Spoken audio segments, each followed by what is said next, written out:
अब हम लोग पढ़ेंगे फिजिक्स में पार्ट 4। क्या पढ़ेंगे? पार्ट 4। तो हम लोग पार्ट 1, 2 और 3 तक फिजिक्स का कंप्लीट वीडियो अपलोड कर चुके हैं, जिसमें हम लोग बहुत सारी चीज को सीखे थे। दर्पण से संबंधित भी बहुत सारे फैक्ट्स को हम लोग जाने थे। आज पुनः हम लोग पार्ट 4 में दर्पण की और विस्तार पूर्वक चर्चा करेंगे। आपको पिछले दिन बताए थे गोलीय दर्पण। किसके बारे में बताए थे? गोलीय गोलीय दर्पण। गोलीय दर्पण के बारे में बताए थे। गोलीय दर्पण बोले थे खोखले कांच का गोला होता है। क्या होता है? खोखले खोखले कांच का गोला। क्या बोलेंगे? खोखले कांच का गोला। ये क्या है? तो खोखले कांच का गोला है। यहाँ बोलेंगे खोखले। इसे क्या बोलेंगे? खोखले खोखले खोखले कांच का गोला। खोखले कांच कांच का गोला। क्या बोलना है? खोखले कांच का गोला। इसमें ये खोखले कांच का गोला है। ये क्या है? खोखले कांच का गोला। अब यहाँ पर होता है इसका खोखला या खोखले कांच का गोला के केंद्र को खोखले कांच का गोला खोखले कांच का गोला केंद्र बोले तो सेंटर, केंद्र को वक्रता केंद्र कहते हैं। मैथ में हम लोग पढ़ते हैं तो उसमें होता है केंद्र। मैथ में क्या होता है? केंद्र। और यहाँ पर साइंस साइंस बोले तो फिजिक्स में वक्रता केंद्र होता है। फिजिक्स में क्या होता है? वक्रता केंद्र। वक्रता केंद्र क्या है? तो खोखले कांच का गोला खोखले कांच का गोला के केंद्र को क्या कहते हैं? वक्रता केंद्र। अब ये हो गया वक्रता केंद्र। क्या हो गया? वक्रता केंद्र। क्या बोलना है? वक्रता केंद्र। और वक्रता केंद्र जो होता है यह क्या होता है? तो खोखले कांच का गोला का केंद्र। खोखले कांच का गोला का केंद्र। अब इसको थोड़ा अलग, इसको बीच से काटेंगे। बीच से क्या करेंगे? काटेंगे। जब बीच से इसे काट देते हैं जब इसे बीच से काट देते हैं तो यह कुछ इस प्रकार का बन जाएगा। ये जब इसे काटेंगे तो काटने पर यह इस प्रकार का बनेगा। और इधर से इस तरफ का जो बनेगा साइड, वो कुछ इस प्रकार का बनेगा। वो बनेगा इस प्रकार का। अब यहाँ पर ये कोई दर्पण नहीं है। ये कोई दर्पण नहीं है। अब इसे क्या करते हैं? पेंट करते हैं। क्या करते हैं? पेंट करते हैं। तो चलिए इसे पेंट करते हैं। इसे थोड़ा छोटा बनाते हैं। इसे भी थोड़ा छोटा कर देते हैं। और इसे क्या करेंगे? अब पेंट। क्या करेंगे? पेंट। इसे करेंगे पेंट। पेंट बोले तो कलर करना। अब इसे जो पेंट करेंगे इसमें, वो मान लीजिए यहाँ पेंट करते हैं अंदर से। कहां से करते हैं? अंदर से पेंट करते हैं। जैसे पेंट करेंगे तो हो जाएगा दर्पण। क्या हो जाएगा? दर्पण। लेकिन कौन सा दर्पण होगा? तो आपको बताए थे इसमें परावर्तक सतह। क्या बोले थे? परावर्तक सतह। परावर्तक सतह कौन होगा? इधर से पेंट किया हुआ है तो इधर से हम लोग अपना चेहरा नहीं देखेंगे। जिस तरफ से अपना चेहरा देखेंगे वही क्या होगा? परावर्तक सतह। हम अपना चेहरा इधर से देखेंगे क्योंकि इधर पेंट नहीं किया हुआ है, और इधर चेहरा नहीं देख पाएंगे क्योंकि इधर पेंट किया हुआ है। तो हम चेहरा इधर से देखेंगे, और इस इधर से चेहरा देखेंगे तो जाहिर सी बात है ये क्या होगा? ये होगा परावर्तक सतह। क्या होगा? परावर्तक सतह।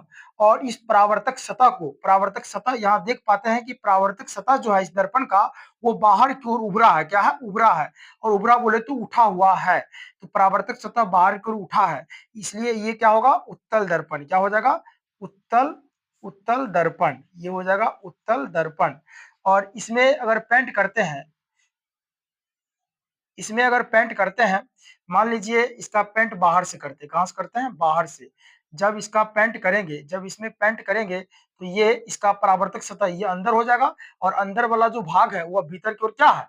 धसा है। यानी परावर्तक सतह यहाँ अंदर की ओर धसा है, इसलिए इसे क्या बोलेंगे? अवतल अवतल दर्पण। क्या कौन दर्पण हो जाएगा? ये अवतल दर्पण। अब पूछेगा उत्तल दर्पण किसे कहते हैं? क्या बोलेगा? उत्तल दर्पण किसे कहते हैं? बोलना है उत्तल दर्पण किसे कहते हैं? उत्तल, क्या बोल रहे हैं? उत्तल दर्पण किसे कहते हैं? तो बोलना है जिस दर्पण का, क्या बोलेंगे? जिस दर्पण का परावर्तक सतह बाहर की ओर उभरा हो। उभरा हो बोले तो उठा हो, उभरा हो बोले तो उठा हो। यहाँ पर इस दोनों में किसका परावर्तक सतह बाहर की ओर उठा है? तो इसका, क्योंकि इधर से चेहरा देखते हैं और जिधर से चेहरा देखते हैं वही सतह परावर्तक सतह होगा। ये परावर्तक सतह है और ये बाहर की ओर क्या उठा है, इसलिए इसे क्या बोलेंगे? उत्तल दर्पण। उत्तल दर्पण का परावर्तक सतह बाहर की ओर उठा है, इसलिए इसे क्या बोलते हैं? उत्तल। यानी कि बोलेंगे जिस, क्या बोलेंगे? जिस दर्पण का, जिस दर्पण का परावर्तक, क्या बोलना है? परावर्तक सतह, जिस दर्पण का परावर्तक सतह बाहर की ओर, बाहर, बाहर की ओर क्या होगा? बाहर की ओर उठा हो, बाहर की ओर उठा, उठा हो, उसे, उसे उत्तल दर्पण कहते हैं। उसे कौन दर्पण बोलेंगे? उत्तल, उत्तल दर्पण कहते हैं। अब उत्तल दर्पण किसे कहते हैं? क्या बोलेंगे? जिस दर्पण का, जिस दर्पण का, जिस दर्पण का परावर्तक सतह बाहर की ओर, बाहर की ओर उठा हो, उसे क्या बोलते हैं? उत्तल दर्पण। जिस दर्पण का परावर्तक सतह बाहर की ओर उठा हो उसे क्या बोलेंगे? उत्तल। अवतल दर्पण किसे कहते हैं? तो बोलेंगे जिस दर्पण का परावर्तक सतह भीतर की ओर धंसा हो, भीतर की ओर धंसा हो। यहाँ आप देख पा रहे हैं कि इसका परावर्तक सतह भीतर की ओर क्या धंसा है, इसलिए इसे क्या बोलेंगे? अवतल दर्पण। तो अवतल दर्पण का परिभाषा बोलेगा, बोलना है अवतल दर्पण किसे कहते हैं? अवतल दर्पण किसे कहते हैं? तो बोलेंगे जिस दर्पण का, जिस, जिस दर्पण, जिस दर्पण का परावर्तक सतह, परावर्तक, परावर्तक सतह क्या होगा? परावर्तक सतह भीतर की ओर, भीतर बोले तो अंदर की ओर, भीतर, भीतर की ओर, भीतर की ओर धंसा हो, क्या बोल रहा है? भीतर की ओर धंसा हो, उसे, उसे, उसे क्या कहते हैं? उसे कहते हैं अवतल। क्या बोलते हैं? अवतल दर्पण। उसे अवतल दर्पण कहते हैं। उसे कौन दर्पण बोलेंगे? अवतल दर्पण कहते हैं। अवतल दर्पण किसे कहते हैं? बोलना है जिस दर्पण का परावर्तक सतह अंदर की ओर धंसा हो उसे अवतल दर्पण कहते हैं। अब ध्यान दीजिए, अब यहाँ पर एक वक्रता केंद्र है, तो वक्रता, अब देखना यह है कि केंद्र किधर बनेगा, केंद्र किधर बनेगा, वक्रता केंद्र किधर होगा। इसका वक्रता केंद्र किधर होगा? जिधर होगा गोल, जिधर क्या होगा? गोल, उधर हो जाएगा वक्रता केंद्र। तो बताइए ये गोल किधर हो रहा है? ऐसे हो रहा है गोल, इस तरह से गोल हो रहा है, या फिर ऐसे गोल होगा? तो ऐसे गोल होना संभव नहीं है। ये गोल किस प्रकार से हो रहा है? ये गोल इस प्रकार से हो रहा है, यानी कि ये इस तरह से गोल हो रहा है, इस तरह से गोल हो रहा है। जिधर होगा गोल, जिधर होगा गोल, उधर ही बनेगा वक्रता केंद्र, उधर ही क्या बनेगा? वक्रता केंद्र। तो इसका वक्रता केंद्र इधर बनेगा, और इसका किधर बनेगा? इसका इधर बने या इधर बनेगा, इसका वक्रता केंद्र इधर बनेगा या इधर बनेगा। तो इस, ये देखना है ये गोल किधर हो रहा है। ये गोल हो रहा है ऐसे, इस तरह से गोल हो रहा है ऐसे, और इसका मतलब है कि इसका भी वक्रता केंद्र इधर ही बनेगा और इसका वक्रता केंद्र उधर बनेगा, यानी कि ये गोल इस प्रकार से हो रहा है, ये गोल इस प्रकार से हो रहा है। तो इसका वक्रता केंद्र, इसका वक्रता केंद्र इधर बनेगा, और ये गोल हो रहा है इस तरह से, इसका मतलब है इसका वक्रता केंद्र इधर बनेगा। तो इसको हटा देते हैं क्योंकि इसकी आवश्यकता नहीं है, ये समझाने के लिए आपको बोले थे कि जिधर गोल होगा उधर ही क्या बनेगा? वक्रता केंद्र, उधर ही बनेगा वक्रता केंद्र। तो इसका वक्रता केंद्र इधर बना, दोनों का वक्रता केंद्र, इसका वक्रता केंद्र इधर और इसका भी इधर, यानी कि ये वक्रता केंद्र बोले तो सी, वक्रता केंद्र बोले तो सी, ये वक्रता केंद्र है। अब वक्रता केंद्र बनाने के बाद अब आपको यहाँ थोड़ा ध्यान देना है, दर्पण का वक्रता केंद्र किसे कहते हैं? वक्रता केंद्र किसे कहते हैं, थोड़ा इसका डिफिनेशन देख लेते हैं। वक्रता केंद्र, वक्रता केंद्र, वक्रता केंद्र बोले तो सी, वक्रता केंद्र को किसे इंडिकेट करते हैं? सी से। वक्रता केंद्र किसे कहते हैं? बोलना है खोखले कांच का गोला, खोखले कांच का गोला के केंद्र को, के केंद्र को क्या बोलते हैं? वक्रता केंद्र। क्या बोलेंगे? खोखले, खोखले, खोखले कांच, खोखले कांच का गोला, खोखले कांच का गोला के, खोखले कांच का गोला के केंद्र, खोखले कांच का गोला के केंद्र को दर्पण का, दर्पण का क्या कहते हैं? वक्रता केंद्र, दर्पण का, दर्पण का वक्रता केंद्र कहते हैं। दर्पण का वक्रता केंद्र कहते हैं। दर्पण का वक्रता केंद्र किसे कहते हैं? तो बोलना है खोखले कांच का गोला के केंद्र को दर्पण का वक्रता केंद्र कहते हैं। और इसे किससे इंडिकेट करते हैं? तो वक्रता केंद्र को सी से इंडिकेट करते हैं। वक्रता केंद्र को किससे सूचित करते हैं? क्या बोलना है? वक्रता केंद्र को सी से सूचित करते हैं। अब दर्पण का जो मध्य बिंदु होता है, दर्पण का क्या होता है? मध्य बिंदु। मध्य बिंदु बोले तो मिडिल पॉइंट।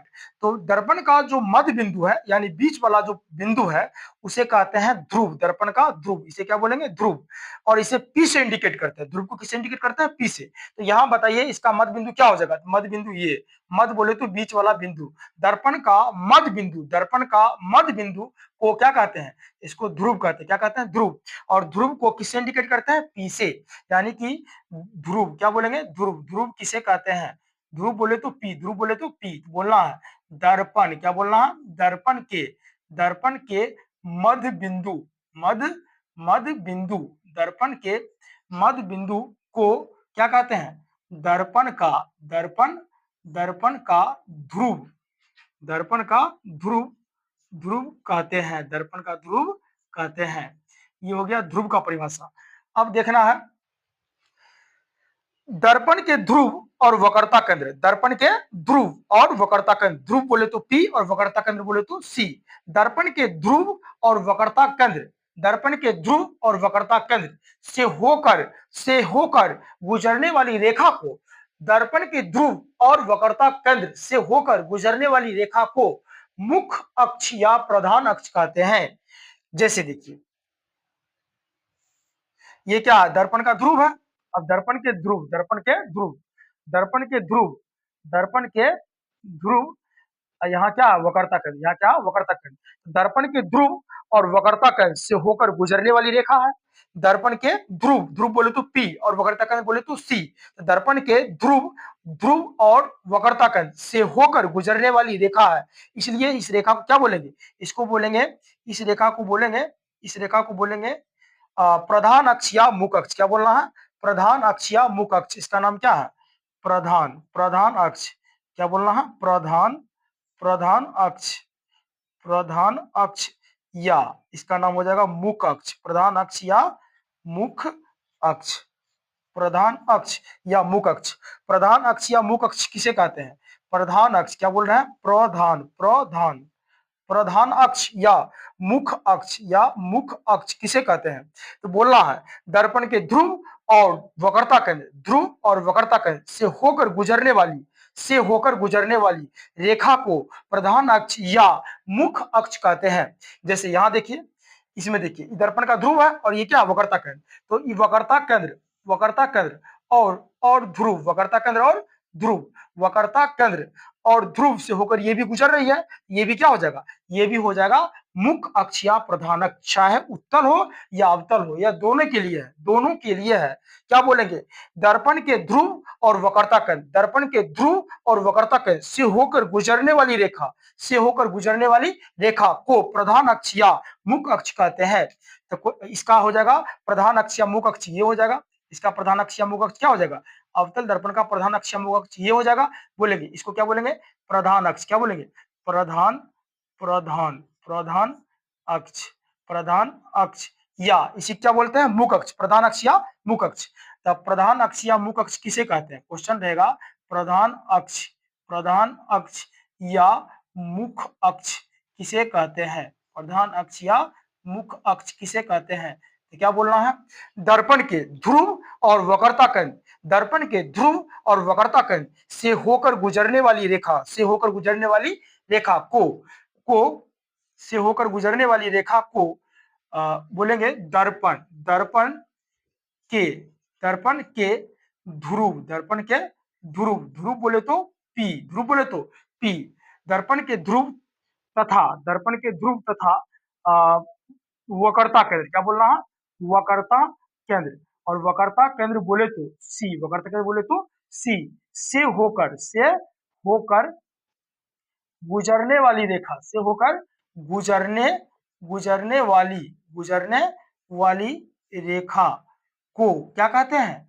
तो गुजरने वाली रेखा को मुख्य अक्ष, मुख्य अक्ष, मुख अक्ष बोले तो प्रधान अक्ष, क्या बोलेंगे? प्रधान अक्ष, प्रधान अक्ष कहते हैं, प्रधान अक्ष कहते हैं। अब यहाँ पर ध्यान देना है, पूछेगा प्रधान अक्ष या मुख अक्ष किसे कहते हैं? क्या बोलेंगे? दर्पण के ध्रुव, दर्पण के ध्रुव और वक्रता केंद्र से होकर गुजरने वाली रेखा को मुख अक्ष या प्रधान अक्ष कहते हैं। अब इसमें अगला देखना है, अब एक होता है वक्रता त्रिज्या। वक्रता त्रिज्या क्या होता है? वक्रता त्रिज्या। तो वक्रता त्रिज्या किसे कहते हैं? एक होता है दर्पण में वक्रता, वक्रता त्रिज्या। वक्रता त्रिज्या को आर से इंडिकेट करते हैं, किसे करते हैं? आर से इंडिकेट करते हैं। वक्रता त्रिज्या किसे कहते हैं? तो बोलना है वक्रता त्रिज्या किसे कहते हैं? तो वक्रता त्रिज्या होता है ध्रुव और वक्रता केंद्र, ध्रुव और वक्रता केंद्र के बीच की दूरी। ये ध्रुव है और ये है वक्रता केंद्र। ध्रुव और वक्रता केंद्र के बीच की दूरी को क्या कहते हैं? वक्रता त्रिज्या। वक्रता त्रिज्या, ये क्या हो गया? वक्रता त्रिज्या। इसे बोलेंगे वक्रता, वक्रता त्रिज्या, वक्रता त्रिज्या। और वक्रता त्रिज्या को किससे इंडिकेट करते हैं? आर से। किसे इंडिकेट करते हैं? आर से। तो वक्रता त्रिज्या, वक्रता त्रिज्या किसे कहते हैं? वक्रता त्रिज्या के बारे में बोलेंगे, दर्पण की ध्रुव, दर्पण के ध्रुव और वक्रता केंद्र, ध्रुव बोले तो पी, वक्रता केंद्र बोले तो सी। तो दर्पण के ध्रुव और वक्रता केंद्र के बीच की दूरी, बीच की दूरी को वक्रता त्रिज्या कहते हैं और इसे आर से इंडिकेट करते हैं। बोलना है दर्पण, क्या बोलना है? दर्पण के, दर्पण के ध्रुव, दर्पण के ध्रुव, दर्पण के ध्रुव बोले तो पी, तथा, तथा वक्रता केंद्र, वक्रता, वक्रता केंद्र, वक्रता केंद्र बोले तो, वक्रता केंद्र बोले तो सी, सी के बीच की दूरी, के बीच, बीच की दूरी को, बीच की दूरी को क्या कहते हैं? तो दर्पण का, दर्पण, दर्पण की वक्रता त्रिज्या, दर्पण की वक्रता त्रिज्या कहते हैं। दर्पण की वक्रता त्रिज्या, वक्रता त्रिज्या कहते हैं। तो वक्रता त्रिज्या किसे कहते हैं? तो बोल देंगे, क्या बोलेंगे? बोलेंगे दर्पण के ध्रुव, दर्पण के ध्रुव तथा वक्रता केंद्र के बीच की दूरी को दर्पण की वक्रता त्रिज्या कहते हैं और इसे किससे इंडिकेट करते हैं? आर से इंडिकेट करते हैं।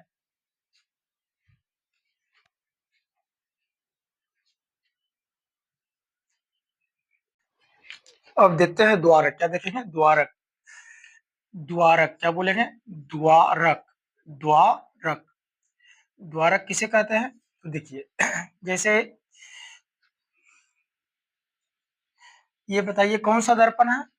ये कौन सा दर्पण है? बोलेंगे अभी कोई किसी भी प्रकार का दर्पण नहीं है, अभी किसी तरह का दर्पण नहीं है। दर्पण कब होगा? जब पेंट होगा। जब क्या होगा? पेंट। चलिए पेंट कर देते हैं। बताइए अब दर्पण है? बोलेंगे हाँ है। कैसा दर्पण है? बोलेंगे अवतल। क्या बोलेंगे? अवतल। कैसे बोलेंगे अवतल? अवतल दर्पण क्यों बोलेंगे? क्योंकि इसका परावर्तक सतह, परावर्तक सतह भीतर की ओर धंसा है, इसलिए इसे क्या बोलेंगे? अवतल। और जैसे मान लीजिए एक ऐसे बना लेते हैं। बताइए कैसा दर्पण है? उत्तल या अवतल? तो बोलेंगे कोई दर्पण नहीं है। करेंगे पेंट। दर्पण होने के लिए क्या करना पड़ता है? पेंट। चलिए पेंट कर देते हैं। जैसे इसमें पेंट करेंगे ये एक दर्पण बनेगा। कैसा दर्पण? बोलेंगे उत्तल। क्यों? क्योंकि इसका परावर्तक सतह, परावर्तक सतह बाहर की ओर उठा है, बाहर की ओर उठा है। तो बोलेंगे उत्तल। उसे उठा हुआ, उसे उत्तल, उसे उठा हुआ, उसे उत्तल, उसे उठा, उसे उत्तल, उसे क्या होगा? उठा और उसे उत्तल। ये हो गया उत्तल दर्पण और ये हो गया अवतल दर्पण। तो द्वारक जो होता है ये परावर्तक सतह, ये क्या है? ये क्या है? परावर्तक सतह। तो परावर्तक सतह की चौड़ाई, परावर्तक सतह की चौड़ाई को, परावर्तक सतह की चौड़ाई को क्या कहते हैं? द्वारक। यहाँ भी देखिए ये परावर्तक सतह, इधर वाला सब क्या? परावर्तक सतह। इसकी जो चौड़ाई होगी, इसकी जो चौड़ाई होगी ये क्या होगा? द्वारक। ये सब क्या है? द्वारक। यानी परावर्तक सतह की चौड़ाई को द्वारक कहते हैं। परावर्तक सतह की चौड़ाई को दर्पण का द्वारक कहते हैं। तो बोलेंगे द्वारक किसे कहते हैं? तो बोलेंगे परावर्तक। क्या बोलना है? परावर्तक, परावर्तक या बोलना है दर्पण। क्या बोलेंगे? दर्पण के, दर्पण के परावर्तक, दर्पण के परावर्तक सतह, परावर्तक सतह की चौड़ाई, दर्पण के परावर्तक सतह की चौड़ाई को, चौड़ाई को क्या कहते हैं? दर्पण का द्वारक कहते हैं। दर्पण का द्वारक कहते हैं। क्वेश्चन रहेगा दर्पण का द्वारक किसे कहते हैं? तो क्या बोलेंगे? दर्पण के परावर्तक सतह, दर्पण के परावर्तक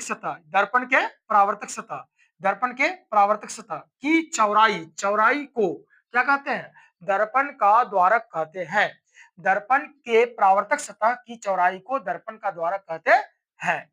जैसे भी बना लीजिए चित्र यहाँ पे इसके नीचे में, ये एक दर्पण है और इस दर्पण को बोलेंगे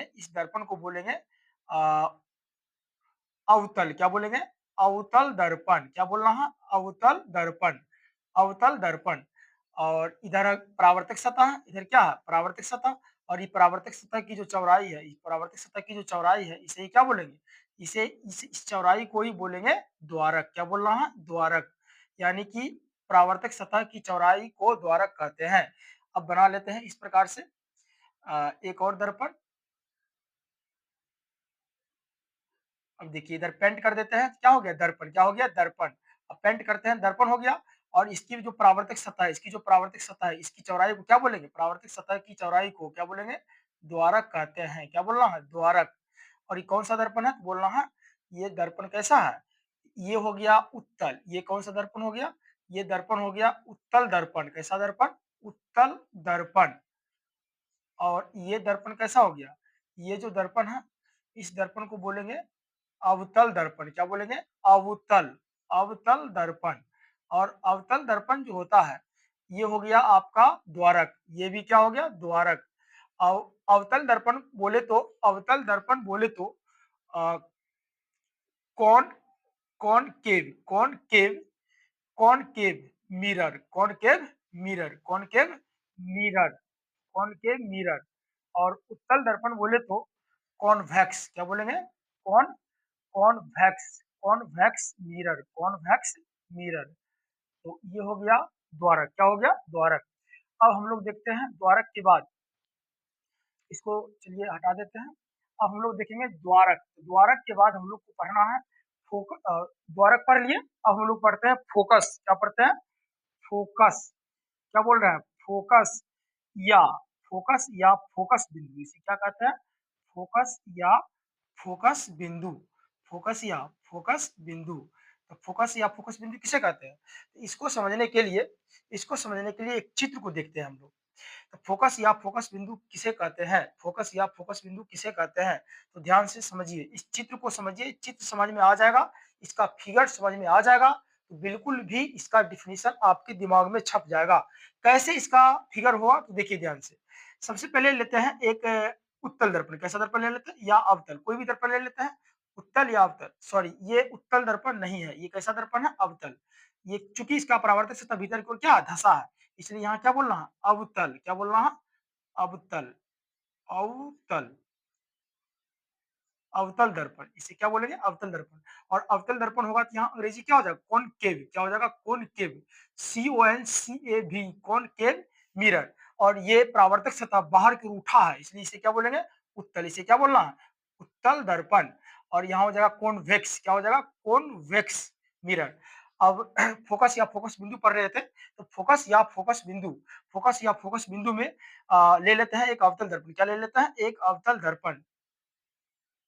ये क्या है? ये एक अवतल दर्पण है। ये कैसा दर्पण है? अवतल दर्पण है। अब इस अवतल दर्पण को ध्यान से देखिए।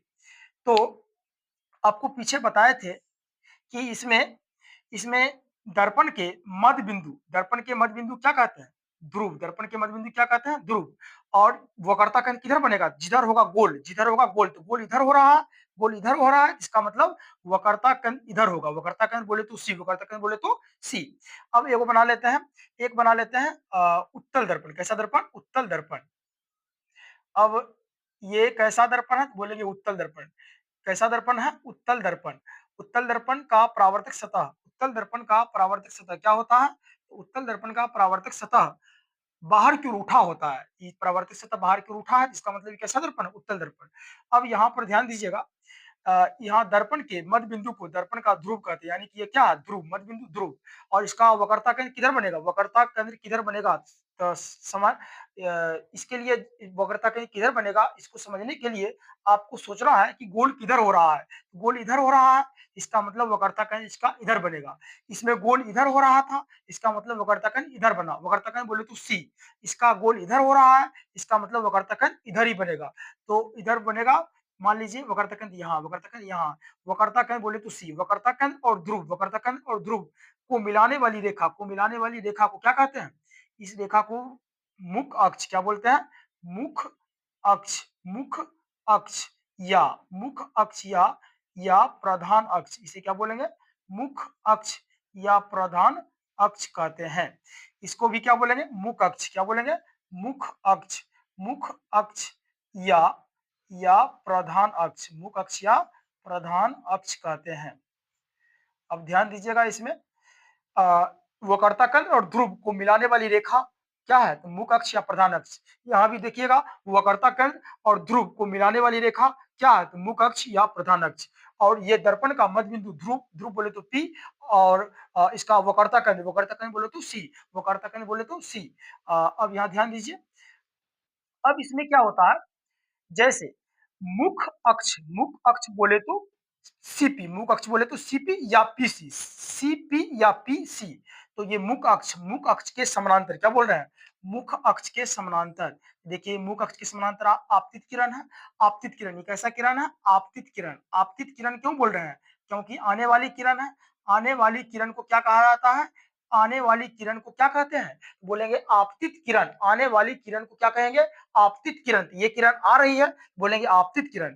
तो किस पर आ रही है? तो दर्पण पर आ रही है, दर्पण पर आ रही है, इसलिए बोलेंगे मुख अक्ष से आपतित, मुख अक्ष के समानांतर, मुख अक्ष के, ये मुख अक्ष है और इसके समानांतर आ रही है। कैसे आ रही है? समानांतर। तो बोलेंगे मुख अक्ष के समानांतर आपतित किरण। कैसा किरण? आपतित किरण।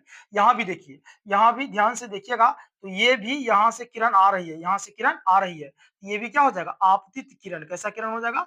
आपतित, आपतित, आपतित किरण। क्या बोलेंगे? आपतित किरण, आपतित किरण।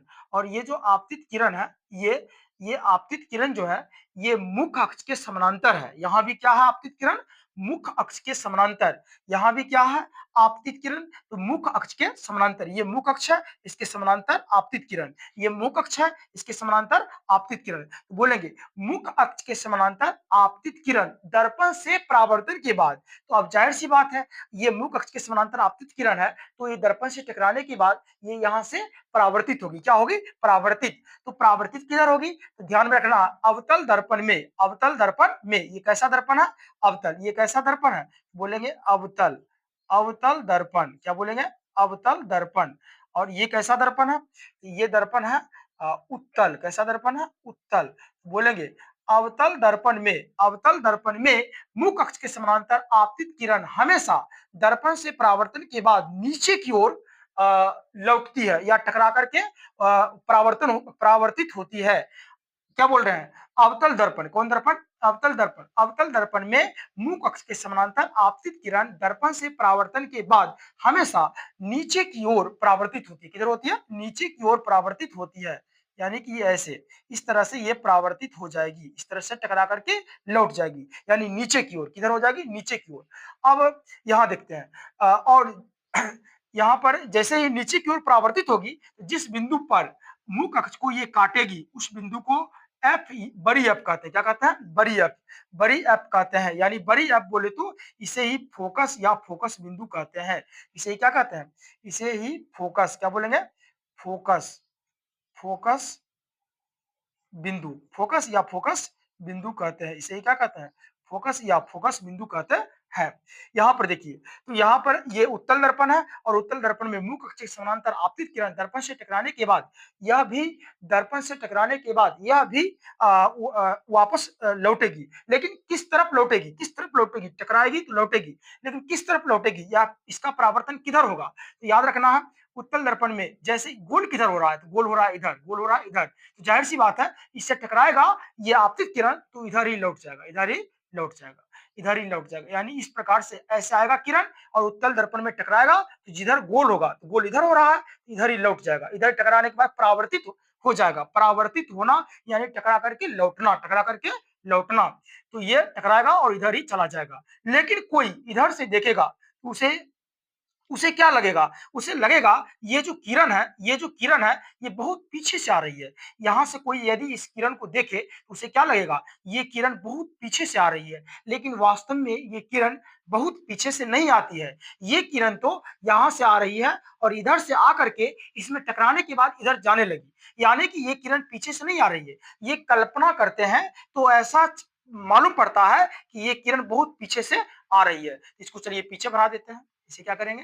पीछे बढ़ा देंगे, इसे पीछे बढ़ा देंगे। पीछे बढ़ा दिए और पीछे बढ़ाने पर या जिस बिंदु पर मुख अक्ष के जिस बिंदु पर काटते हुए प्रतीत होती है, क्योंकि यहाँ तो काटती तो है नहीं। क्यों? क्योंकि ये तो टकराने के बाद उधर जा रही है, यहाँ तो काटी नहीं है, फिर भी ये काटती हुई प्रतीत होती है।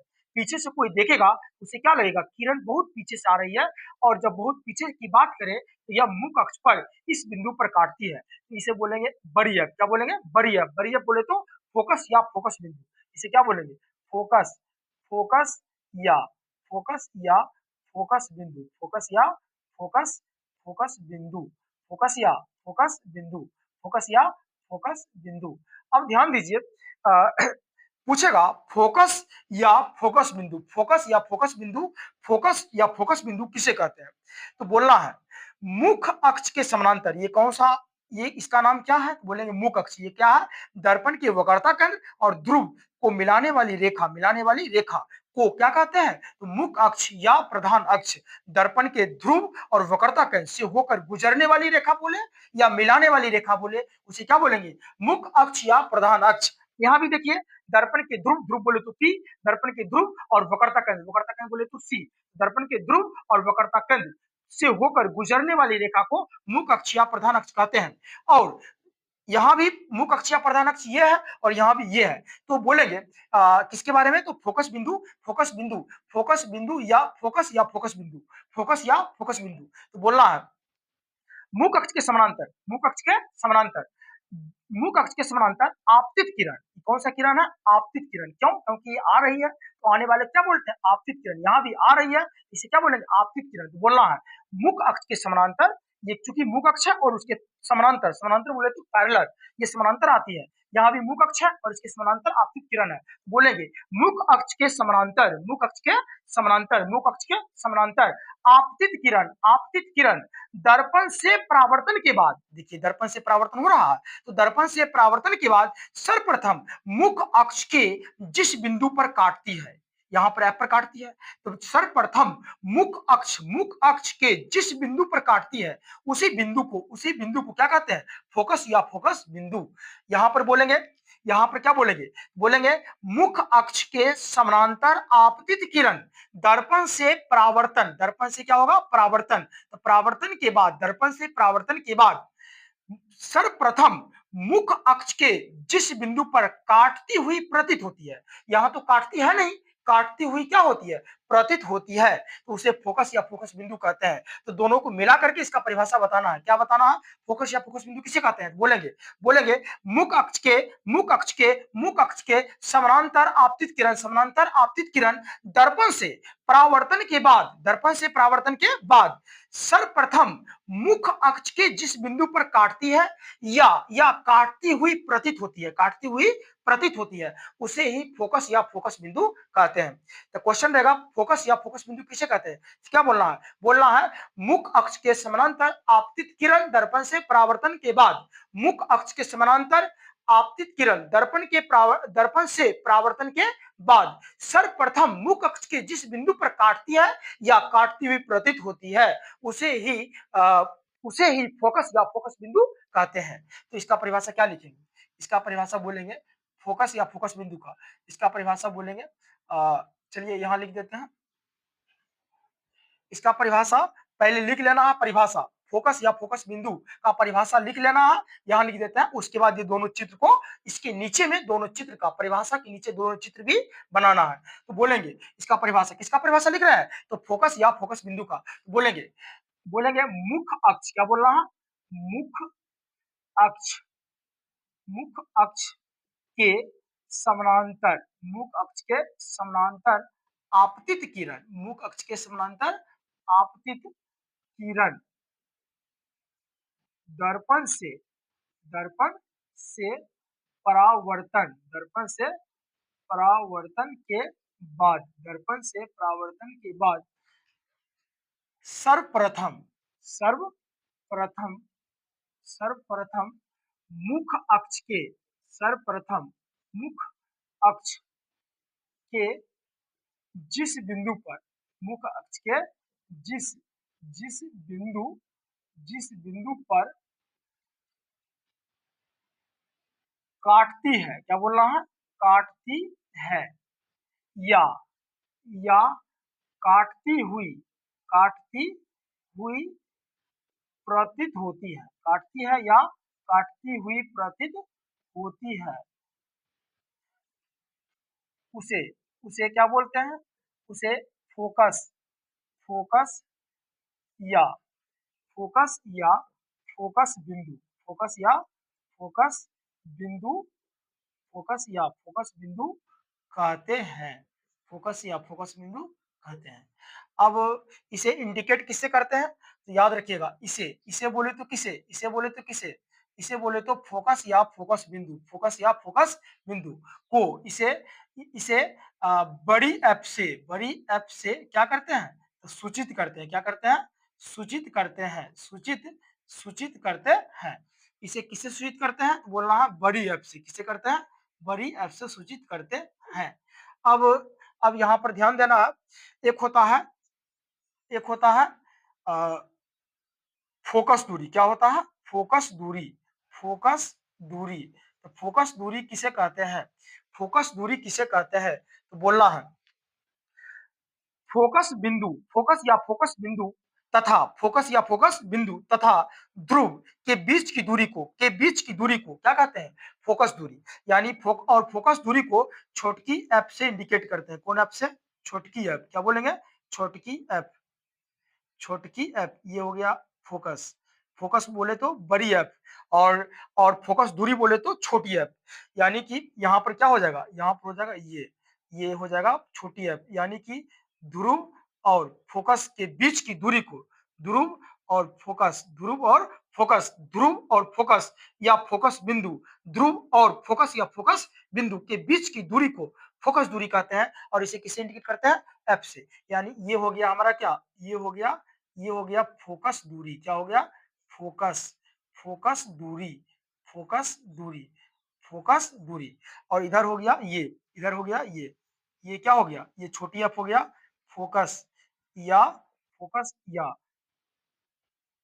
बोलेंगे फोकस दूरी, क्या बोल रहा हूँ, फोकस दूरी किसे कहते हैं, और फोकस दूरी किसे इंडिकेट करता है, छोटी एफ, किसे बोलेंगे, छोटी एफ, फोकस दूरी किसे कहते हैं, बोलना है फोकस या फोकस बिंदु, क्या बोलेंगे, फोकस फोकस या फोकस बिंदु, फोकस या फोकस फोकस बिंदु फोकस या फोकस बिंदु तथा तथा अब फोकस बिंदु बोले तो बड़ी एफ, तथा तथा ध्रुव, और ध्रुव बोले तो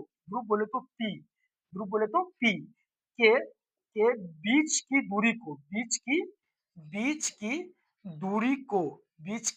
दूरी को क्या कहते हैं, तो बीच की दूरी को आ, फोकस दूरी कहते हैं, क्या बोलेंगे, फोकस फोकस दूरी कहते हैं। ये हो गया फोकस दूरी का परिभाषा। अब फोकस दूरी को किससे सूचित करते हैं, तो कहना है फोकस दूरी को छोटी एफ से सूचित करते हैं, फोकस दूरी को छोटी एफ से सूचित करते हैं, जबकि फोकस या फोकस बिंदु को बड़ी एफ से सूचित करते हैं, फोकस या फोकस बिंदु को बड़ी एफ से फोकस या फोकस बिंदु को बड़ी एफ से सूचित करते हैं, जबकि फोकस दूरी को छोटी एफ से सूचित करते हैं। तो अब इसके बाद हम लोग पढ़ेंगे प्रतिबिंब बनाने का नियम, और प्रतिबिंब बनाने का नियम समझेंगे और प्रतिबिंब बनाना हम लोग सीखेंगे।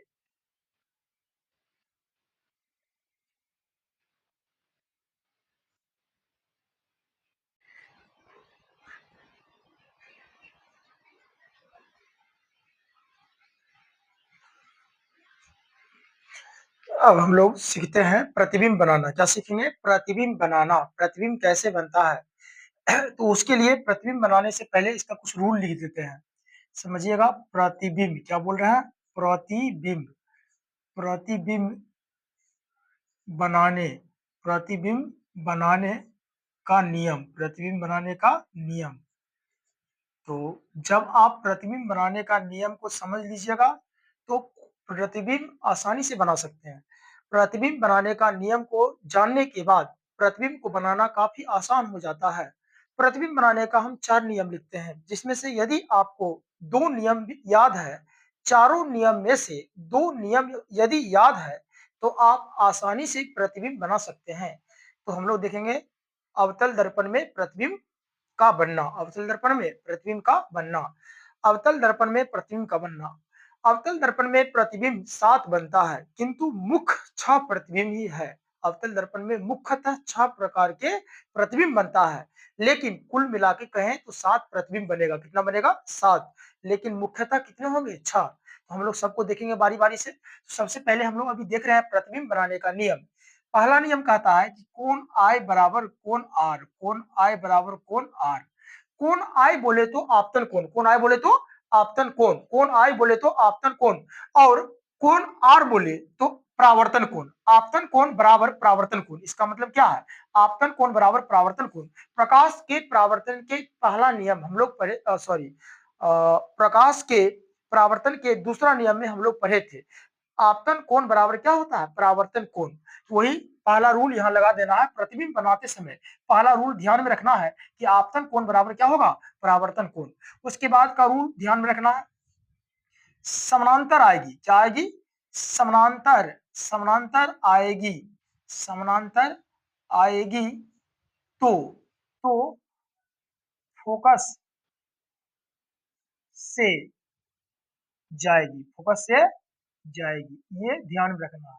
समानांतर आएगी तो फोकस से जाएगी। तो समानांतर आएगी, कौन आएगी समानांतर? तो किरण। क्या बोलेंगे? किरण। किरण यदि समानांतर आएगी तो किससे होके जाएगी? फोकस से होके जाएगी। समानांतर आएगी, कौन आएगी? किरण। कौन आएगी? किरण। किरण बोले तो रे, आर ए हुआ रे, रे बोले तो किरण। तो समानांतर आएगी, किसके समानांतर आएगी?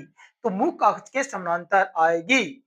मुख्य अक्ष के समानांतर आएगी तो वह फोकस से होकर जाएगी। यानी आपको ध्यान में रखना है कि समानांतर आएगी, समानांतर आएगी तो फोकस से जाएगी, समानांतर आएगी तो कहां से जाएगी? फोकस से। उसके बाद तीसरा रूल ध्यान में रखना है, तीसरा रूल ध्यान में रखना है, फोकस से जाएगी। क्या बोल रहे हैं?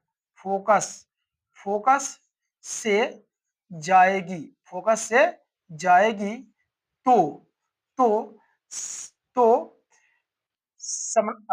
फोकस से जाएगी तो समानांतर। क्या बोल रहे हैं?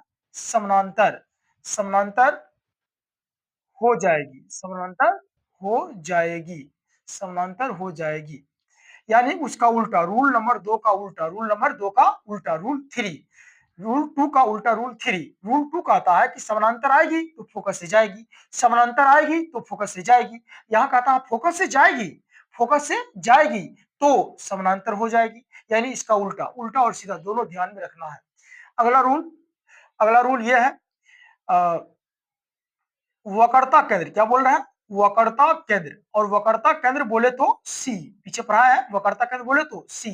तो वक्रता केंद्र से, वक्रता केंद्र से जाएगी, वक्रता केंद्र से जाएगी तो पुनः, पुनः उसी पथ पर, पुनः उसी उसी पथ पर, उसी पथ पर वापस, उसी पथ पर वापस लौट जाएगी, उसी पथ पर वापस लौट जाएगी, उसी पथ पर वापस लौट जाएगी। ये 4 रूल यदि आपको ध्यान में रहता है तो आप प्रतिबिंब आसानी से बना सकते हैं। प्रतिबिंब बनाने आपको यूं ही समझिए आ गया, यदि ये चारों रूल ध्यान में है तो देखिए, और चारों रूल को एक साथ नहीं लगाते हैं। प्रतिबिंब बनाने के लिए इन चारों नियम में से, इन चारों नियम में से कोई भी 2 नियम को लगाना है और प्रतिबिंब बन जाता है। तो देखिए कैसे बनाते हैं। तो सबसे पहले हम बताए हैं कि और अभी अभी हम लोग पढ़ेंगे, क्या पढ़ रहे हैं? तो अवतल दर्पण, कौन दर्पण? अवतल। उसके बाद उत्तल भी पढ़ेंगे, पहले अवतल। अवतल दर्पण में, अवतल दर्पण में प्रतिबिंब का बनना, प्रतिबिंब, प्रतिबिंब का बनना। तो अवतल दर्पण में प्रतिबिंब का बनना, तो हम लोग ये भी समझ रहे हैं। तो पहला कंडीशन, पहला कंडीशन, जब वस्तु, जब जब वस्तु अवतल दर्पण के सामने जब वस्तु अवतल दर्पण के सामने, अवतल दर्पण के सामने कहाँ होगा? तो जब वस्तु अवतल दर्पण के सामने अनंत में स्थित हो, कहाँ स्थित होगा? अनंत, अनंत में स्थित हो, अनंत में स्थित हो, अनंत में, अनंत में, अनंत में क्या होगा? स्थित होगा। किसके सामने होगा? तो अवतल दर्पण के सामने होगा, अवतल दर्पण के सामने होगा। जब वस्तु अवतल दर्पण के सामने अनंत में स्थित हो, तो हम लेते हैं पहले अवतल दर्पण, क्या लेंगे? अवतल दर्पण। तो चलिए एक अवतल दर्पण लेते हैं। बताइए ये कैसा दर्पण है? तो बोलेंगे कोई भी दर्पण नहीं है, अभी ये कोई भी दर्पण नहीं है। दर्पण कब होगा? जब इसे पेंट करेंगे। चलिए इसे पेंट कर देते हैं। तो बताइए ये अब कैसा दर्पण हो गया? तो बोलेंगे अवतल। क्यों? क्योंकि इसका परावर्तक सतह भीतर की ओर धंसा है, परावर्तक सतह भीतर की ओर धंसा है, इसलिए ये हो गया अवतल। जिस दर्पण का परावर्तक सतह भीतर की ओर धंसा हो उसे कैसा दर्पण बोलते हैं? अवतल। अवतल दर्पण क्यों लिए? क्योंकि यहाँ पर लिखा हुआ है कि जब वस्तु अवतल दर्पण के सामने, तो अवतल दर्पण ले लिए, अब इसके सामने में वस्तु रखेंगे। वस्तु कहाँ रखेंगे? तो मुख्य अक्ष या प्रधान अक्ष के ऊपर वस्तु कहाँ रखते हैं? मुख्य अक्ष या प्रधान अक्ष के ऊपर। तो सबसे पहले देखेंगे कि दर्पण के मध्य बिंदु, दर्पण के मध्य बिंदु बोले तो पी, मध्य बिंदु बोले तो पी, और इसका वक्रता केंद्र किधर बनेगा? तो बोले थे जिधर होगा गोल, जिधर होगा गोल, जिधर होगा गोल उधर ही बनेगा वक्रता केंद्र। तो बताइए इधर गोल हो रहा है कि इधर हो रहा है? बोलेंगे इधर गोल हो रहा है, तो जिधर होगा गोल उधर बनेगा वक्रता केंद्र, तो इधर बन जाएगा वक्रता केंद्र। मान लेते हैं यहाँ वक्रता केंद्र है, और वक्रता केंद्र, वक्रता केंद्र, वक्रता केंद्र और ध्रुव, वक्रता केंद्र और ध्रुव, वक्रता केंद्र और ध्रुव, वक्रता केंद्र बोले तो सी और ध्रुव बोले तो पी, वक्रता केंद्र और ध्रुव को मिलाने वाली रेखा, को मिलाने वाली रेखा को क्या कहते हैं? तो मुख्य अक्ष। इस रेखा क्या बोलेंगे? मुख्य अक्ष या प्रधान अक्ष। और मुख्य अक्ष, मुख्य अक्ष या प्रधान अक्ष, तो मुख्य अक्ष और प्रधान अक्ष पर वस्तु को रखना है, और इधर क्या हो जाएगा? अनंत। इधर क्या हो जाएगा? अनंत। तो अब इधर सामने में अनंत में कहीं भी वस्तु हो सकता है, दर्पण के सामने अनंत में कहीं भी वस्तु हो सकता है, और वस्तु रखते हैं मुख्य अक्ष के ऊपर या प्रधान अक्ष के ऊपर। चलिए वस्तु रखते हैं कहाँ? तो वस्तु कहाँ रखना है? तो यहाँ कहता है वस्तु अवतल दर्पण के सामने, तो अवतल दर्पण के सामने कहाँ? तो अनंत में स्थित हो। तो अनंत में, अनंत यही ना है, तो अनंत में तो क्या हो सकता है? अनंत में तो सूर्य हो सकते हैं, अनंत में तारे हो सकते हैं। तो हम चलिए ले लेते हैं सूर्य, क्या ले लेते हैं? सूर्य। चलिए यहाँ पर ले लेते हैं सूर्य, क्या ले लेते हैं? अनंत में, अनंत, अनंत कह रहा है तो जाहिर सी बात है अनंत में क्या हो सकता है? तो सूर्य हो सकता है। चलिए एक सूर्य ले लेते हैं। अब यहाँ से प्रकाश निकल रही है, सूर्य से क्या निकल रही है? प्रकाश की किरण, प्रकाश की किरण। अब यहाँ से दो किरण लेंगे, कितना किरण लेंगे? दो किरण। मान लीजिए पहले यहाँ से किरण लेते हैं, प्रकाश की किरण आ रही है, तो प्रकाश की किरण सूर्य से आ रही है और दर्पण पर आपतित हो रही है। तो आपको बताए थे कि आप ये क्या हो गया? ये हो गया अभिलंब। ये मुख्य अक्ष यहाँ किसका काम कर रहा है? अभिलंब का। मुख्य अक्ष यहाँ किसका काम कर रहा है? अभिलंब का। और ये आने वाली किरण है तो बोलेंगे आपतित किरण। आपतित किरण और अभिलंब, आपतित किरण और अभिलंब के बीच कौन सा कोण बनता है? आई। आई बोले तो आपतन कोण, और आपतन कोण बराबर क्या होता है? परावर्तन कोण। तो इससे परावर्तित होगा, तो जितना एंगल के, जितना कोण बना के यहाँ से आई थी किरण, उतना ही कोण बना के यहाँ से क्या होगी? परावर्तित भी होगी। उतना ही कोण बना क्या होगी? परावर्तित भी होगी। आप लोग को स्केल से सीधा खींचना है। अब ये जितना कोण से आ रही है उतना ही कोण से परावर्तित हो रही है, और इसे बोलते हैं आर। आर बोले तो परावर्तन कोण। आपतन कोण और परावर्तन कोण दोनों आपस में क्या होते हैं? बराबर। इसलिए दोनों को बराबर बनाना है। अब अब एक और किरण लेंगे, कितना किरण लेंगे? दो किरण। कम से कम प्रतिबिंब बनाने के लिए कम से कम कितना किरण की आवश्यकता होती है? तो कम से कम दो, और अधिक, अधिक से अधिक आप जितना भी किरण ले सकते हैं, लेकिन कम से कम कितना किरण? दो। तो यहाँ से एक किरण ले लिया। आप कहिएगा कि सर एक किरण तो ये हुआ और एक किरण ये हुआ, तो ये दो किरण हो गया। नहीं, दो किरण नहीं, यही किरण टकरा करके यहाँ आई है, यही किरण टकरा करके दर्पण से इधर परावर्तित हुई है, इसलिए दोनों एक ही किरण है, ये दोनों दो किरण नहीं है। अब एक और किरण लेंगे, सूर्य से तो अनंत किरण निकलती है, तो एक और किरण लेते हैं। प्रतिबिंब बनाना है तो कम से कम कितना किरण? दो किरण। और और ये जो किरण लेंगे, ये जो किरण सूर्य से आएगी, हम जानते हैं कि किरण कैसे आती है? तो समानांतर। याद रखना, किरण कैसे आती है? समानांतर। समानांतर किरण आती है। समानांतर किरण सूर्य से प्रकाश की किरण कैसे आती है? तो समानांतर, समानांतर किरण लिए। अब और यहाँ पर क्या होता है? फोकस। यहाँ पर क्या होता है? फोकस। ये हो गया ध्रुव ये हो गया वक्रता केंद्र और ये क्या हो गया फोकस। फोकस जो होता है वक्रता केंद्र और ध्रुव के बीच होता है। कहां होता है? वक्रता केंद्र और ध्रुव के बीच होता है। ये हो गया फोकस। क्या हो गया? फोकस।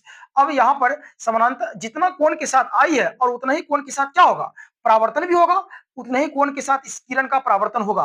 तो यहां से ये किरण इस प्रकार से फिर परावर्तित होगा।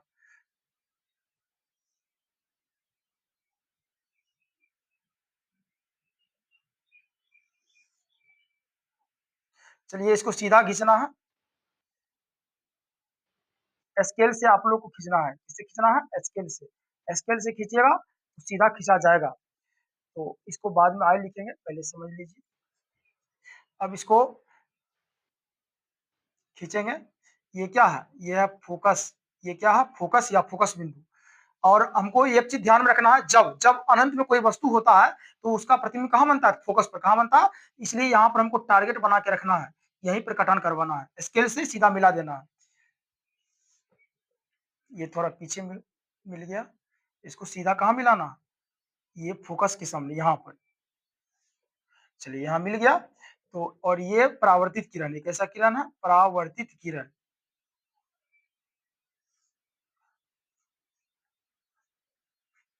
ये परावर्तित किरण है, यानी कि ये इस तरह से आई थी और इससे टकराने के बाद फिर इस तरह से लौट गई, और ये भी किरण आई और फिर टकराने के बाद ऐसे लौट गई। तो ये दोनों किरण जहां करेगा कटान, किरण जहां करेगा कटान वही बनेगा प्रतिबिंब। यहाँ पर कर गया कटान, इसका मतलब यहाँ क्या बन गया? प्रतिबिंब। क्या बन गया? प्रतिबिंब।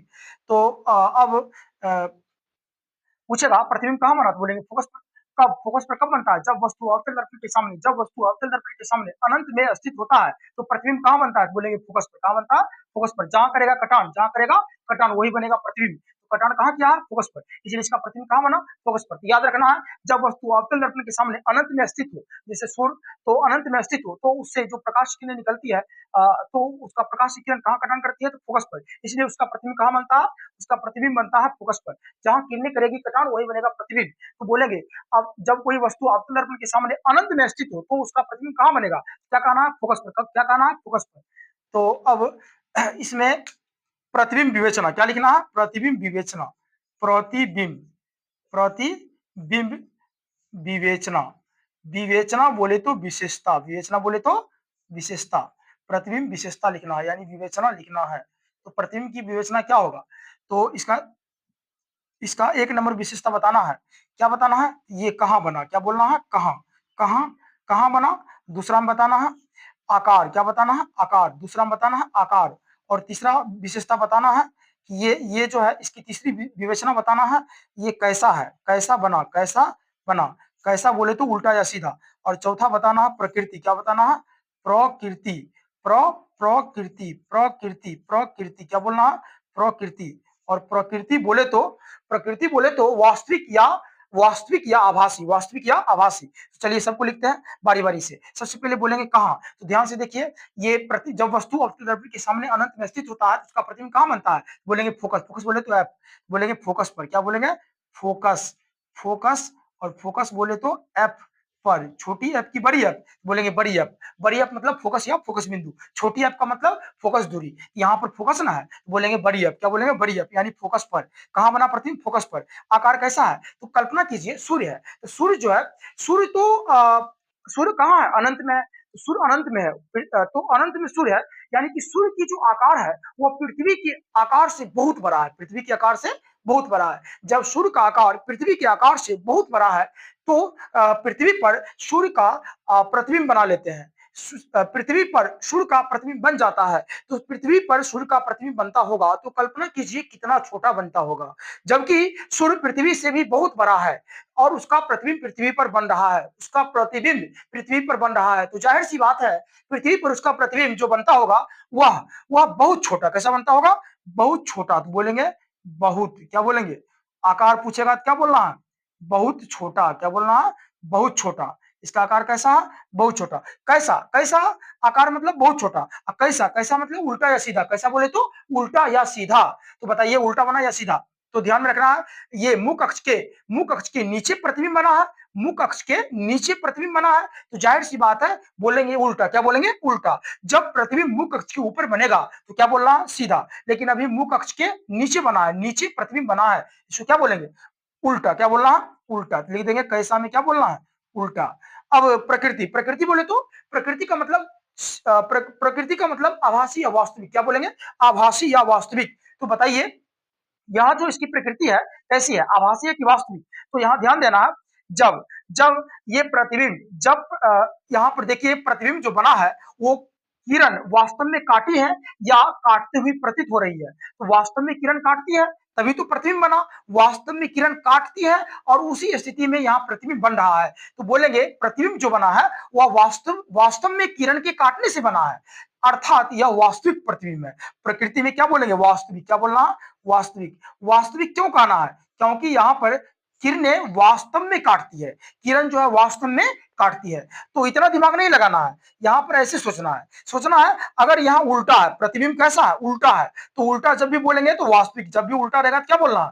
वास्तविक। जब भी रहे उल्टा तो बोलना है वास्तविक, और जब रहेगा सीधा तो बोलना है आभासी। जब भी रहेगा सीधा तो क्या बोलना है? आभासी। जब भी रहेगा उल्टा तो क्या बोल देना है? वास्तविक। बस यही ध्यान में रखना है, उतना दिमाग नहीं लगाना है कि प्रतिबिंब किरण जो है वास्तव में काटती है कि काटती हुई प्रतीत होती है। जब वास्तव में काटती है तो हो गया वास्तविक प्रतिबिंब, लेकिन इतना दिमाग नहीं लगाना है। क्या ध्यान में रखना है? ध्यान में रखना है कि अगर कैसा कैसा बोले तो उल्टा, जब रहे उल्टा तो बोल देना है वास्तविक, जब रहेगा यहाँ सीधा तो क्या बोलना है? आभासी। उल्टा बोले तो वास्तविक, सीधा बोले तो आभासी, सीधा बोले तो आभासी। चलिए ये हो गया। अब उसके बाद हम लोग अगला प्रतिबिंब बनाना सीखेंगे, अगला प्रतिबिंब बनाना सीखेंगे। अब जैसे देखते हैं दूसरा 2 नंबर, 2 नंबर। अभी वस्तु कहाँ है? अनंत में। जब वस्तु अवतल दर्पण के सामने अनंत में स्थित हो, अब हम वस्तु को अनंत में नहीं रखेंगे, अनंत और वक्रता केंद्र के बीच में रखेंगे, अनंत और वक्रता केंद्र के बीच में रखेंगे। तो उसका प्रतिबिंब विवेचना देखेंगे। तो लिखेंगे जब, क्या बोलेंगे? जब वस्तु अनंत, जब वस्तु अनंत, अनंत और वक्रता केंद्र, जब वस्तु अनंत और वक्रता केंद्र, वक्रता केंद्र के बीच स्थित हो, के बीच, जब वस्तु अनंत और वक्रता केंद्र के बीच क्या हो? स्थित हो, स्थित हो। अब वस्तु को कहाँ रखेंगे? अनंत और वक्रता केंद्र के बीच। उसके लिए सबसे पहले क्या बनाना है? बनाना है अवतल दर्पण। कैसा दर्पण बनाएंगे? अवतल दर्पण। तो अब पेंट करेंगे तो दर्पण बनेगा। बताइए अब कैसा दर्पण बन गया? तो बोलेंगे अवतल दर्पण, क्योंकि इसका परावर्तक सतह भीतर की ओर धंसा है। अब यहाँ होगा दर्पण के मध्य बिंदु को दर्पण का ध्रुव कहते हैं, और वक्रता केंद्र किधर बनेगा? जिधर गोल होगा, इधर गोल हो रहा है, इसका मतलब है इधर बनेगा वक्रता केंद्र। और वक्रता केंद्र और ध्रुव को, वक्रता केंद्र और ध्रुव को मिलाने वाली रेखा को क्या कहते हैं? तो वक्रता केंद्र और ध्रुव को मिलाने वाली रेखा को क्या कहते हैं? तो मुख अक्ष या प्रधान अक्ष। और वक्रता केंद्र और ध्रुव के बीच क्या होता है? फोकस। क्या होता है? फोकस। फोकस बोले तो बड़ी है। अब समानांतर आएगी, समानांतर। अब वस्तु कहाँ रखना है? वस्तु कहाँ रखना है? तो ध्यान दीजिए, वक्रता केंद्र और अनंत के बीच, अनंत और वक्रता केंद्र के बीच स्थित हो। यानी कि वस्तु इधर अनंत है और अनंत और ये वक्रता केंद्र दोनों के बीच में वस्तु को रखना है। मान लीजिए वस्तु यहाँ है, दोनों के बीच में है, तो समानांतर आएगी। क्या बोल रहे हैं? समानांतर आएगी, समानांतर आएगी।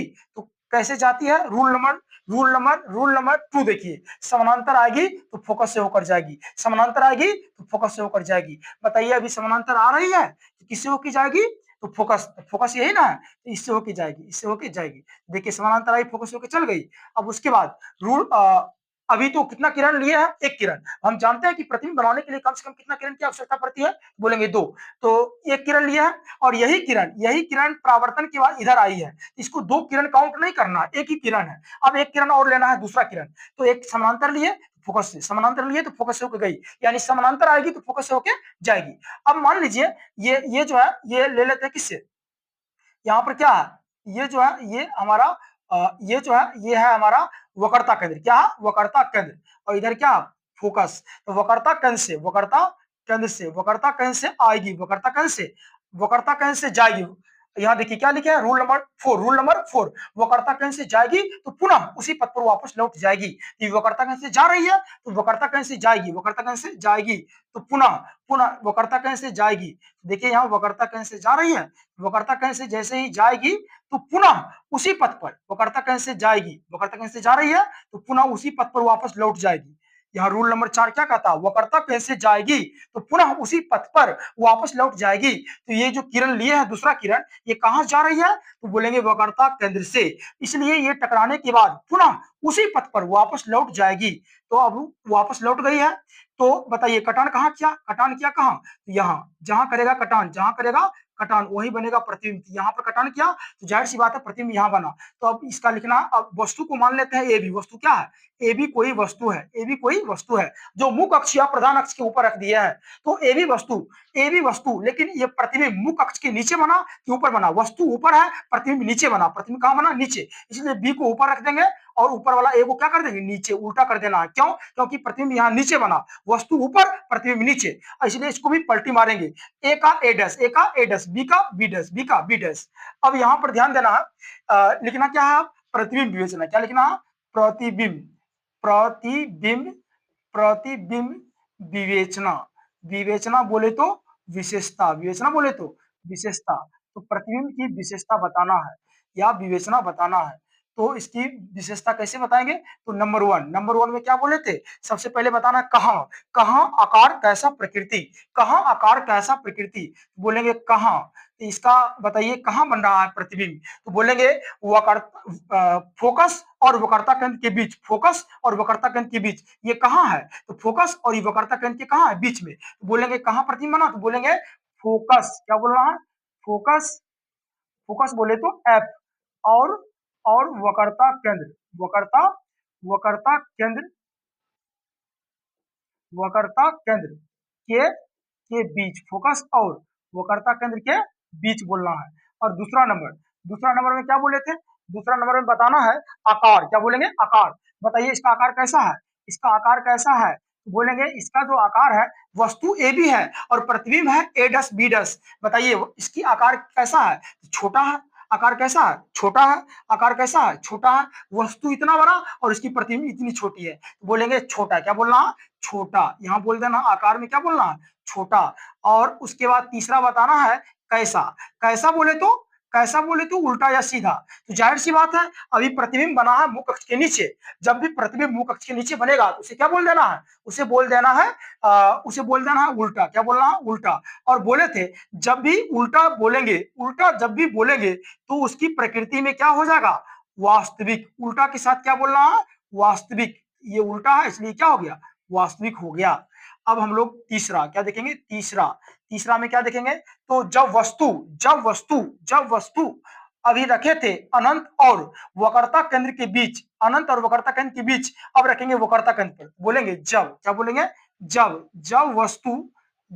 वस्तु वक्रता केंद्र, क्या बोलना है, वक्रता, वक्रता केंद्र, और वक्रता केंद्र बोले तो सी पर स्थित हो, जब वस्तु अवतल दर्पण के सामने, जब वस्तु अवतल, क्या बोलना है, अवतल दर्पण, अवतल दर्पण के सामने, अवतल दर्पण के सामने कहां होगा, तो बोलेंगे वक्रता केंद्र, वक्रता केंद्र पर, वक्रता केंद्र पर स्थित हो, वक्रता केंद्र पर स्थित हो, जब वस्तु अवतल दर्पण के सामने कहां होगा, वक्रता केंद्र पर। तो चलिए एक अवतल दर्पण बनाते हैं, ये कैसा दर्पण है, बोलेंगे अवतल, कैसा दर्पण है, अवतल। अब इसमें वस्तु कहां रखेंगे, ये क्या है, यहाँ ध्रुव है, दर्पण का मध्य बिंदु ध्रुव है, इधर वक्रता केंद्र है और दोनों के बीच में फोकस होगा, फोकस बोले तो एफ, और वस्तु कहां रखना है, तो अवतल दर्पण के सामने वक्रता केंद्र, वक्रता केंद्र बोले तो सी, वक्रता केंद्र, वक्रता केंद्र बोले तो सी वक्रता केंद्र पर स्थित हो, वक्रता केंद्र पर यहाँ वस्तु को स्थित करेंगे, यानी कि यहाँ पर वस्तु रखेंगे, यहाँ पर वस्तु रखेंगे, वस्तु रख दिए। अब इधर होता है अनंत, इधर क्या होता है अनंत। अब यहाँ से जब समानांतर आएगी, कैसे आएगी, समानांतर, ध्यान दीजिए रूल नंबर 2, समानांतर आएगी तो फोकस से जाएगी, कोई भी दो ही रूल लगाना है, चारों में से कोई भी कितने रूल लगाना है, दो, कोई भी दो रूल लगाने से प्रतिबिंब बन जाता है, कोई भी लगा सकते हैं दो रूल। तो अभी लगाते हैं समानांतर आएगी, समानांतर आ रही है वो प्रकाश की किरण, जब समानांतर किरण आ रही है तो क्या हो जाएगी, समानांतर आएगी तो फोकस से जाएगी, फोकस से जाएगी, ये फोकस है, अब इससे चल जाएगी, फोकस से चल गई, आपको स्केल से सीधा खींचना है, समानांतर आएगी तो फोकस से जाएगी। एक रूल हो गया। अब एक और रूल लगाना है और वो लेना है दूसरा किरण। ये पहला किरण लिया है प्रतिबिंब बनाने के लिए कम से कम 2 किरण। अब एक और किरण लेते हैं। तो आपको पता है फोकस से आएगी, फोकस से आएगी।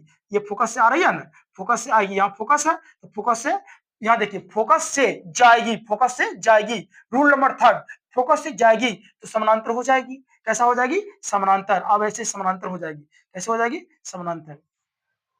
देखिए ये क्या हो गई? समानांतर हो गई। फोकस से जाएगी तो समानांतर हो जाएगी। जहां करेगा कटान, जहां करेगा कटान वही बनेगा क्या? वही बनेगा प्रतिबिंब। तो कटान कहाँ किया? ये नहीं किया कटान, यहीं पर क्या बन गया? प्रतिबिंब। यहाँ क्या बन गया? प्रतिबिंब। यहाँ क्या बन गया? प्रतिबिंब। यहाँ बन गया प्रतिबिंब। क्या बन गया? प्रतिबिंब। अब अब ध्यान में रखना है, अब ये यहाँ बन गया प्रतिबिंब। क्या बन गया? प्रतिबिंब। यहाँ अगर इसको इसको सीधा मिला देना है स्केल से, ठीक है। अगर वस्तु है ए बी, वस्तु क्या है? ए बी, तो प्रतिबिंब क्या हो जाएगा? प्रतिबिंब मुख अक्ष के नीचे है तो हो जाएगा इसका उल्टा, ए ऊपर ए नीचे कर देंगे, और बी ऊपर है तो बी यहाँ पे क्या कर देंगे? बी नीचे है, वस्तु में बी नीचे है, यहाँ बी कहाँ हो जाएगा? ऊपर। बी कहाँ हो जाएगा? ऊपर। यानी कि बी डैश ए डैश, बी बोले तो बी डैश, ए बोले तो ए डैश। अब यहाँ पर ध्यान देना है, वस्तु ए बी और प्रतिबिंब ए डैश बी डैश, प्रतिबिंब ए डैश बी डैश। अब यहाँ पर देखिए पूछेगा प्रतिबिंब विवेचना में, क्या पूछेगा? कि प्रतिबिंब बना लिए। अब कहेगा प्रतिबिंब विवेचना, प्रतिबिंब विवेचना इधर लिख देता है, कहेगा प्रतिबिंब, क्या बोलेंगे? प्रतिबिंब, प्रतिबिंब विवेचना, प्रतिबिंब विवेचना, प्रतिबिंब विवेचना। विवेचना बोले तो विशेषता, विवेचना बोले तो विशेषता। सबसे पहला विशेषता क्या बताना है? कहाँ। तो बताइए यहाँ प्रतिबिंब कहाँ पर बन रहा है, इसमें प्रतिबिंब कहाँ बन रहा है? जब वस्तु अवतल दर्पण के सामने वक्रता केंद्र बोले तो सी पर स्थित हो तो उसका प्रतिबिंब कहाँ बनता है? तो बोलेंगे वक्रता केंद्र, वक्रता केंद्र बोले तो सी, क्योंकि वस्तु भी सी पर है और प्रतिबिंब भी कहाँ बना? सी पर। बोलना है वक्रता केंद्र, सी बोले तो वक्रता केंद्र, वक्रता केंद्र, वक्रता केंद्र बोले तो सी पर, वक्रता केंद्र बोले तो सी पर। और उसके बाद बताना है आकार। क्या बताना है? आकार। इसका प्रतिबिंब का आकार कैसा होता है? तो आकार देखिए, तो जितना बड़ा वस्तु है ए बी उतना ही बड़ा प्रतिबिंब है ए डस बी डस, यानी वस्तु की ऊंचाई और प्रतिबिंब की ऊंचाई क्या होता है? बराबर। आकार में बताना है बराबर। क्या बोलना है? बराबर। आकार में क्या बताना है? बराबर। उसके बाद तीसरा क्या बताना है? प्रतिबिंब विवेचना, विवेचना बोले तो विशेषता, विशेषता में तीसरा क्या बताना है? कैसा। कैसा, कैसा बोले तो उल्टा या सीधा, उल्टा या सीधा। तो अभी बताइए प्रतिबिंब मुख अक्ष के नीचे या ऊपर बना है? ऊपर तो वस्तु है ए बी, तो प्रतिबिंब बना नीचे। कहाँ बना है? नीचे। प्रतिबिंब बोले तो एडस बीडस, एडस बीडस कहाँ है? तो मुख अक्ष के नीचे, मुख अक्ष के नीचे, इसलिए बोलेंगे उल्टा। क्या बोल देंगे? उल्टा। कैसा बोले तो उल्टा। और प्रकृति, क्या क्या बोल रहे हैं? प्रकृति। प्रकृति बोले तो, प्रकृति बोले तो उल्टा के साथ, उल्टा के साथ क्या होता है? वास्तविक। क्या बोलना है? उल्टा बोले तो वास्तविक, उल्टा बोले तो वास्तविक। यानी कि ये हमको हो गया, ये हो गया, ये हो गया कितना? ये हो गया प्रतिबिंब नंबर 3। अब बता रहे थे पीछे कि प्रतिबिंब अवतल दर्पण में कुल 7 गो बनता है। कितना बनता है? 7 प्रतिबिंब बनता है। अवतल दर्पण में कुल 7 प्रतिबिंब बनता है, किंतु किंतु मुख्य रूप से कितने प्रतिबिंब होते हैं? 6 प्रतिबिंब। तो अभी 3 नंबर प्रतिबिंब पर आ गए हैं और बाकी के प्रतिबिंब को आगे हम लोग देखेंगे।